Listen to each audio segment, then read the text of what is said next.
There's the artificial kind of seeking forgiveness, astaghfirullah, astaghfirullah, astaghfirullah, astaghfirullah, astaghfirullah, which for some people is so artificial, like Ali radiallahu anhu saw somebody doing it and said to him, your istighfar needs istighfar.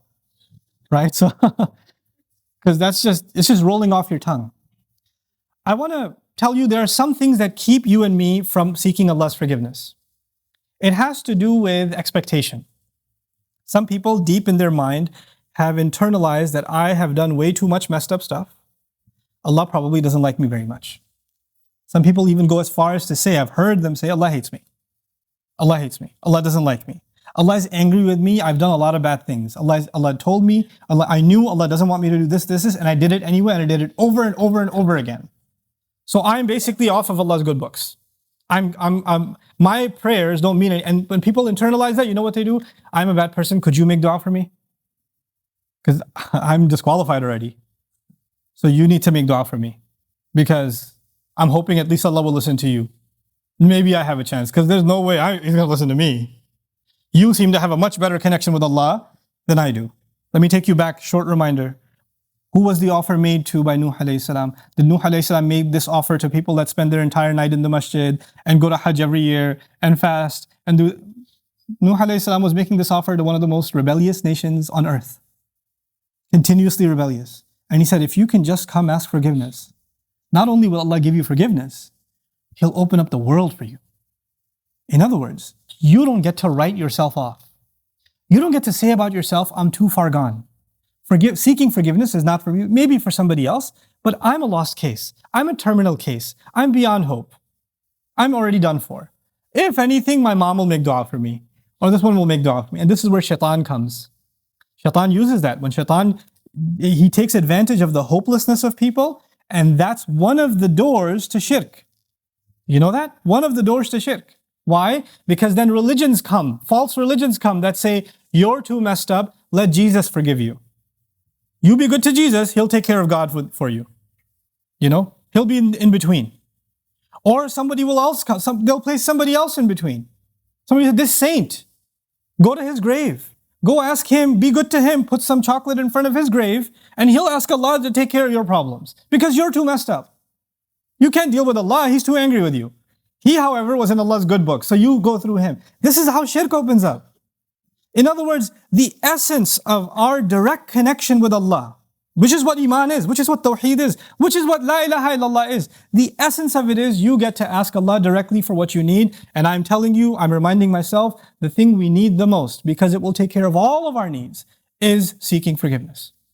Now, there's a seeking of forgiveness by the tongue, and there's a seeking of forgiveness by the heart. Human beings tend to be defensive. If I criticize you for something, hey, I saw you said that. Why did you say that? I didn't mean it like that. You don't understand what I was going through. Excuse me. You don't even understand the whole story. Hey, I noticed that you did this. You get defensive immediately. بَلِ الْإِنسَانُ عَلَى نَفْسِهِ بَصِيرَةٌ وَلَوْ أَلْقَى مَعَاذِيرَهُ. Human beings have good view of themselves, but they make lots of excuses. They keep throwing excuses. If you're going to seek Allah's forgiveness, you have to find a time. And it doesn't matter if you don't know Arabic, and you only know Punjabi, and you only know Bangla, or Bahasa, or English, or Urdu, it doesn't matter. You speak to Allah, and you genuinely admit to Him what you've done wrong, and don't make excuses. It's really hard to do that. Because even when you stand in the mirror, you lie to yourself. You tell yourself, I'm not that bad. I have reasons for what I did. I have justification. I've been through a lot. But when you're going to come in front of Allah, you have to forget about justifying, because all of your justifications, He knows them already. He knows what you were going through. He knew it was a tough time. He knew that this was overwhelming you, that was overwhelming you. I was under a lot of stress, Ya Rab, that's why I drank. Don't give Him the reasons. He knows your reasons better than you do. You need to come to Him openly, without any filters, without any hesitation, with no guard, with no shame. Like you're embarrassed to even admit this to anyone, but until you completely, openly admit to Allah how messed up you've been and how you've messed up, completely openly. And as you do it, let me tell you, as you start verbalizing those things, I would be hard pressed to think tears are not going to roll down your eyes. It's impossible for a human being to open up so vulnerable before Allah, before anyone, and especially Allah, to open up so much and then not believe, not have tears roll down their eyes, because it's a moment of weakness. To the world, you have to show yourself as strong and confident and you're just fine. Everybody sees you and thinks everything's okay. But the only one who gets to know nothing is okay, there's a lot of problems, is Allah. And you have to open up to Him completely, and then you're going to be in a position to ask for forgiveness. Then you get to beg in sajda. Then it turns into something else. Then it's not just astaghfirullah, astaghfirullah, astaghfirullah. It's a real conversation with Allah. It's a real confession with Allah Azza wa Jal. That's a powerful, powerful thing. Try it for yourself. You have to find time alone to yourself. You have to make sure nobody else is listening. You can't even do it in the middle of the night. You get up from the bed, the wife is still in bed, you sit on the side of the bed, Ya Allah, forgive me, and she's listening. You can't do that. Be in the car by yourself. Doesn't matter. Be somewhere alone. This is just your time with Allah. Your alone time with Allah. And verbalize it. Hear yourself say it. There's one thing to just whisper it. And if you're just going to memorize a bunch of du'as in Arabic and you don't even know what they mean and just recite them, if you're going to keep doing that, and those du'as are beautiful, they're powerful, but if your heart isn't speaking them, your tongue is speaking them, then you're not seeking istighfar yet. May Allah reward you for the dhikr that you're doing, for every harf that you're reciting, but that's not istighfar. Istighfar is something else. And when these tears come down, when this starts opening up, then the sky opens up. That's when that opens up. There's a connection between those two things. The last thing I want to share with you, just having hope with Allah. And for some people, it's very hard to accept that Allah will actually listen. They've been going through a problem for a long time, and they start assuming Allah is not listening, Allah doesn't care. What's the point of making dua anyway? The first thing is, the greatest gift you will ever get from Allah. You know what it is? Forgiveness. That's the greatest gift you'll ever get, whether you realize its price or not.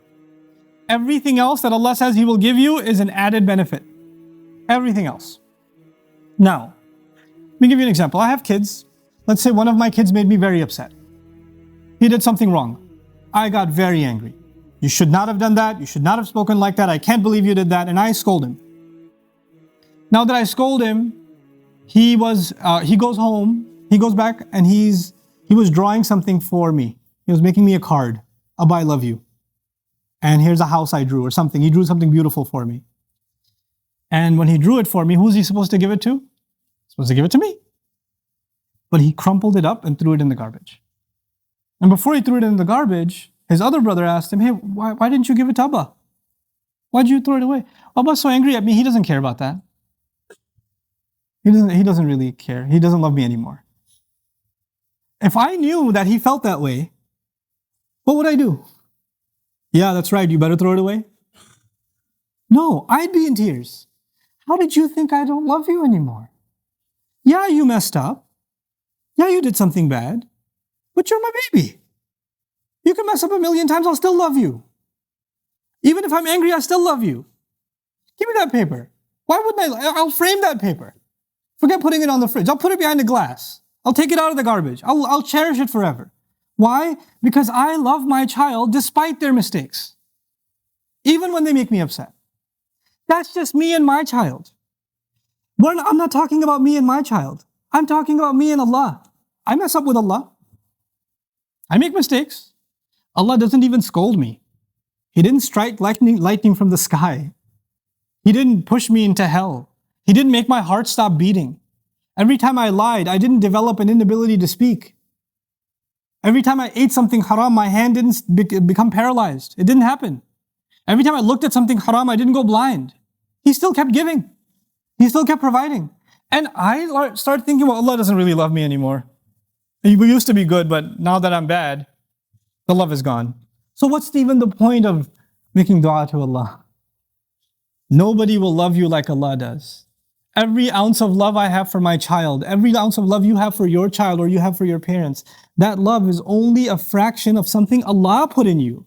You're not capable of loving anyone. The love we have is actually revealed from Allah. It's a gift from Allah. And if that's a little fraction of the love between two of Allah's creations, we can't imagine the love Allah has for us. Don't let anybody tell you otherwise. The only one who believes Allah hates him and that's it, their story's over, is shaitan.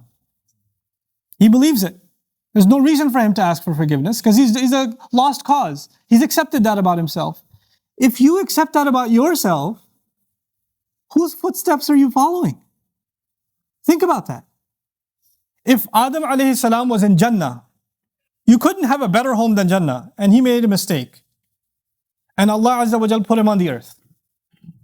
If he starts believing, I have been given such a huge demotion, Allah is so upset with me, He brought me all the way to the earth, how can I ever speak to Allah again?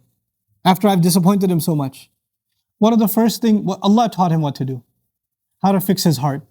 رَبَّنَا ظَلَمْنَا أَنفُسَنَا وَإِن لَمْ تَغْفِرْ لَنَا وَتَرْحَمْنَا لَنَكُونَنَّ مِنَ الْخَاسِرِينَ.